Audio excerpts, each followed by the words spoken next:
প্রশাসনকে ফোন করবেন, তাদের সহযোগিতা নেবেন, তাদেরকে কি করবেন, সহযোগিতা করবেন। আর একটা কথা বলি, আপনার এলাকায় দেখবেন অনেকে ঘর ভাড়া দেয়, দেন, আমি সেটা বলবো না, না বলবো না, পেটের জায়গা, কিন্তু দেখবেন অন্য জায়গা থেকে লোক এসে আপনার এখানে ঘর ভাড়া নিচ্ছে, আপনি তাকে চেনেন না, জানেন না, অনুরোধ করব ঘর ভাড়া দেওয়ার আগে দেবেন, তাকে বলবেন একবার তার ডিটেলস লোকাল থানায় দিয়ে দেবেন। আমাদের নিরাপত্তা দরকার।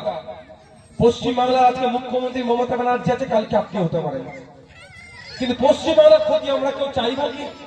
এটা আমার মাতৃভূমি, এই ভূমির ক্ষতি আমরা কেউ চাইব?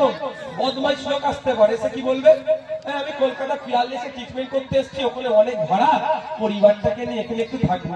আপনার সাদা মনে কাদা নাই, যা ২০০০ টাকা মাসে ভাড়া পাবো, থেকে ১ মাস থাকুক। ও বদমাইশ তো ভুল কাজ করতে পারে, ক্ষতি করে চলে যেতে পারে তো এলাকা। তো বদনাম কি শুধু মমতা ব্যানার্জির একার হবে? আমি মনে করি রাজ্যের বদনাম হওয়া মানে আপনার আমার বদনাম হওয়া। তাই আমার সাথে মমতা ব্যানার্জির রাজনৈতিক মতপার্থক্য আছে, কিন্তু মমতা ব্যানার্জিকে বাংলাদেশের এক বক্তা বাজে ভাষায় কথা বলেছে, এখানে কোনো নোটোরিয়াস ক্রিমিনালের সাহস হলে উত্তর দেওয়ার, ভাঙড়ের বিধায়ক কিন্তু উত্তরটা দিয়েছে।